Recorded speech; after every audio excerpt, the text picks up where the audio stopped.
Okay, so now what we're gonna do is we're gonna take these poles and we're gonna shimmy them downwards and outwards, and that's actually gonna tighten up our canvas. You might have to twist them a little bit. Some of them will be a struggle. I happen to have bigger hands, so it makes things a little bit easier for me, but for those, you know, who may be a little bit smaller, or might not be have as much experience, you know, a teepee doesn't have to be perfect. The perfect teepee is one set up by you and knowing that you can do it. So, you know, don't be disappointed if the first time you don't feel like it meets up to par presentation wise. I have a little bit of experience doing this. So we're just gonna keep on going around. Remember, we gotta spin it too, because if when you get to one like this one is actually part of the tripod. So I will try to twist it a little bit, but if it doesn't give too much, I'm not gonna struggle with it. I don't want it to, especially since the guy haven't got to that side, if I start reefing on this side, it may change where the peak ends up.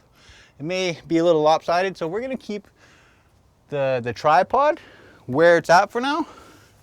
Then we're gonna move on to the next, and we can easily just spin these around.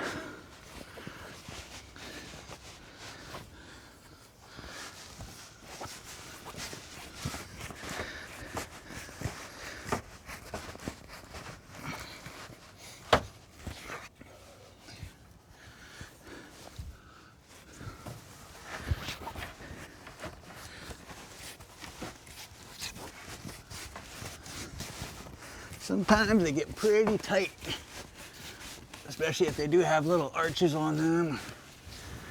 You know, when I do take a teepee pole out of a bunch of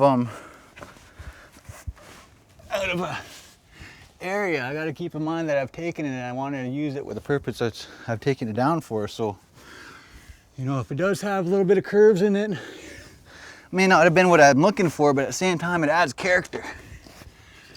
But they may be a little bit difficult working with sometimes. So now that we're somewhat tighter in here, what we're gonna do is we're gonna take this string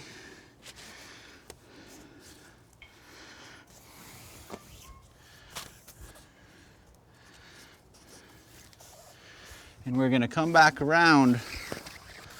And I usually make sure I'm at least above the door for myself. I try to go shoulder height. That way when I go to the next one,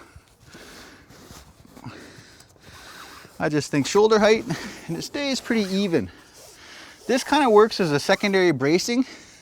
So if you are at a place where it's going to be really windy, it just helps with the structure. It won't blow around. You could also do this. I like to do it against the canvas. You could do this the other way. You know, if you powwow, you can set your regalia on there. Maybe if you want to air out your blankets or a towel. You know, we're gonna run out of rope here, but yeah, we would also have more rope, which we do. I think we're gonna carry on, but I do think it's important that we actually show this for structure wise. If you're gonna have it up for a few days, or even just you gotta worry about the elements like the wind, we're gonna just carry on around. And if we were gonna set it up and possibly leave it up for a couple days, I might just go grab some more rope and make sure it carries on.